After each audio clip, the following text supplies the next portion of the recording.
What's going on, guys? It is MurderInc here, back with another Raid Shadow Legends Champion Spotlight video. As we know, today is the 10 times event to pull Turvold, and what do you know? I was blessed, and I did in fact pull Turvold. I have a really special spotlight for you guys. Really excited to show you. I have a set of gear that I haven't used on anybody, probably the best set I pretty much have in general. And I've been saving it for pulling Turvold, so I'm going to show you everything he can do and why he's the best raw damage dealer in the game. So let's get right into it. Let me show you Turvold in all of his glory here. So we have this Barbarian attack-based legendary. Obviously he's in all cruel gear. I elected not to go with savage gear here.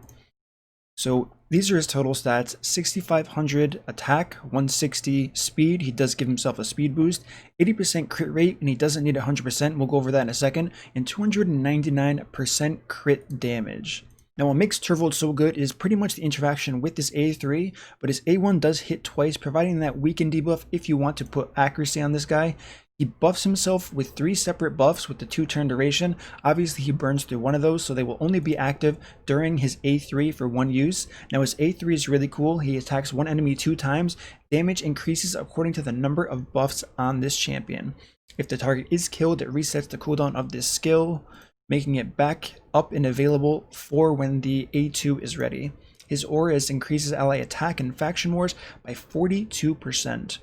Now, I elected to run this mastery tree here. I am using Helm Smasher. I'm using the defense tree for the counterattack here. So now let's get to the claim best damage dealer in the game, and let's see why that's the case. So the first thing we're going to do is we're going to test him out in Clan Boss so I can show you just how hard this guy can hit. So for this showcase, I'm simply going to be showing you what this champion can do with the buffs on him. Yes, he is running Helm Smasher. We're going to talk about that in a second. So as we can see, I'm using Valkyrie, Vergus, who's going to apply 4 buffs here rather.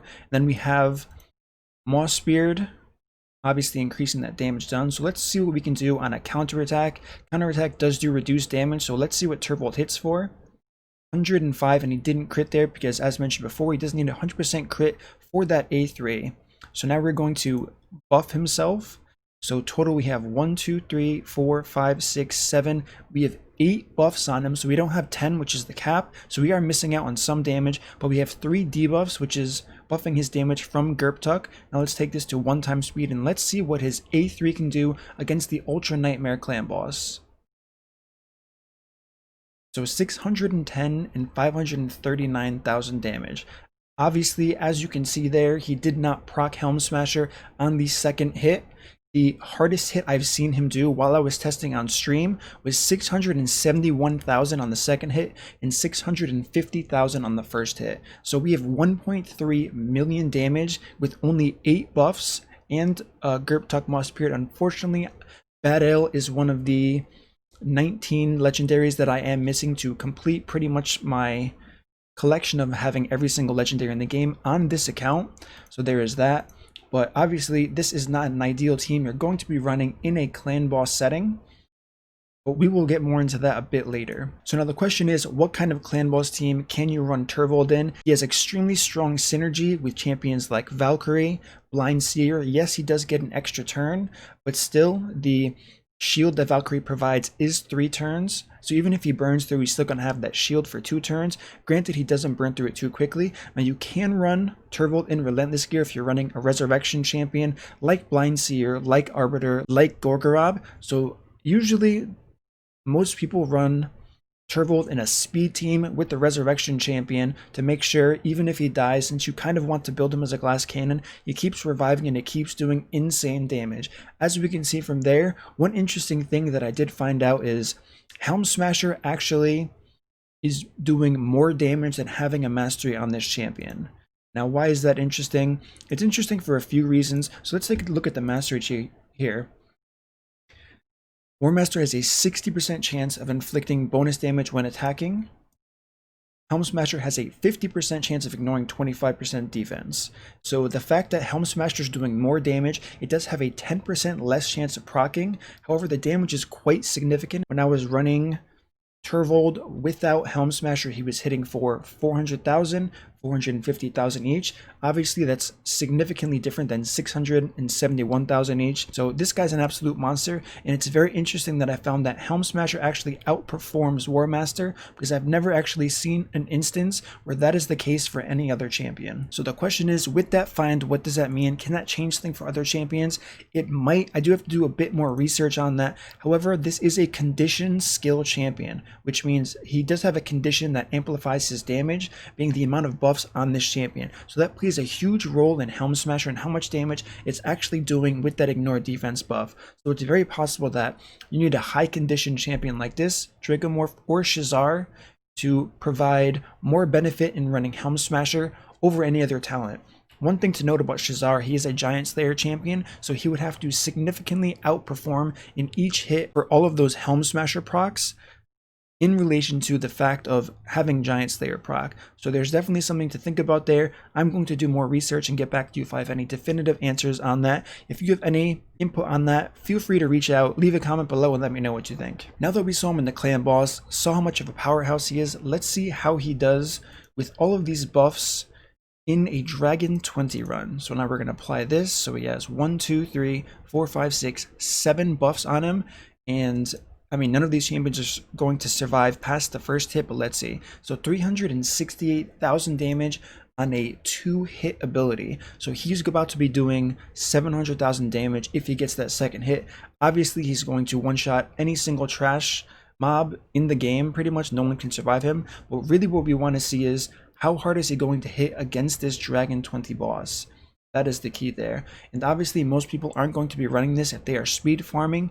However, if you are in a progression setting and you're looking to get the most damage you possibly can, Turvold will definitely spike and provide lots of benefit to you. As you can see there, just having a counterattack on him, he's just one-shotting everybody. Alright, so now that we're at the Dragon boss, let's see how much damage Turvold's going to end up doing. So we don't have the buff. We're going to run through it from Duchess here, so we are kind of crippled in this. We have 5 buffs on him, so we're missing a whole 5 other buffs.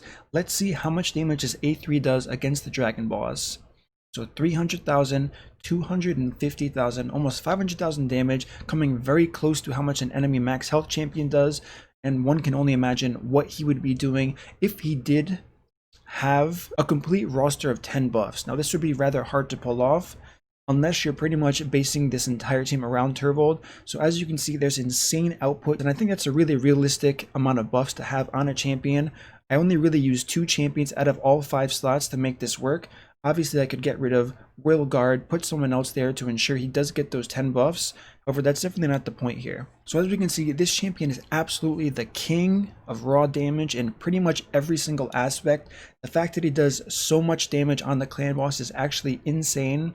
One thing I do want to tell you is he actually did over 700,000 damage per hit on the easy clan boss. I wanted to see what the damage differential was. It wasn't as much as I thought. As mentioned before, the highest single hit of the 2 hits from his A3 was 671,000 on Ultra Nightmare, and it went up to 750,000 on the easy clan boss, and it's just amazing to see. That's almost 1.5 million damage from a single ability from a single champion, with only 8 buffs as opposed to 10. So unfortunately, as mentioned before, I don't have a bad L. He would be the contributing factor to those final 2 buffs, making it an even 10. So in the future, if I do pull bad L, we'll be looking at his damage bonus, subtracting Gerp Tux, adding his 2 additional buffs, and maybe we'll be seeing some even higher damage coming out from this monster of a champion here. I do have plans to attempt to break my current record of the clan boss at 106 million damage per key, so I'm going to be doing that maybe on stream. If you do watch Twitch, definitely check the link below. It will be in there, or in the outro of this video, my Twitch will also be there, so definitely look for that. I'm going to be seeing if Turvold can be the missing link here to breaking that record, replacing Lord Shazar with Turvold in that team composition. So as mentioned before, the last point I want to talk about in this video while going over his gear is, ideally, if you've been watching my progression series, I am running Turvold in Relentless gear. I think that's a much better early to mid game gear set to be running on this champion. Once you get to more end game, you can start running Savage gear or Cruel gear, as you can see here. Now, one important thing to notice is he does scale very well with attack, so definitely do not neglect his attack. So now, as I end this video, I do want to show you the screenshot of what he did in Ultra Nightmare. Like I said, this isn't the best. The best is the second hit actually pulled out to 671,000. But what I want to know, leave a comment below. Were you expecting Turvold to do this much damage in a clan boss setting? I know I personally wasn't. I was kind of aiming for 450 to 500,000 per hit, doing that even million damage. I definitely did not anticipate this much damage, and to have a little bit more fun, let's take a look at the damage he did on the easy clan boss that I mentioned before. I mean, this is just so much fun to see. It was a lot of fun to do. As we can see from just zoning into the full health easy boss, that's how much health he actually chunked away from this easy difficulty clan boss. So it's a ton of fun to watch. I look forward to seeing you all in my stream. Thanks a ton for watching this video. If you like this content, don't forget to subscribe, turn on that notification bell, and I will see you in my next upload.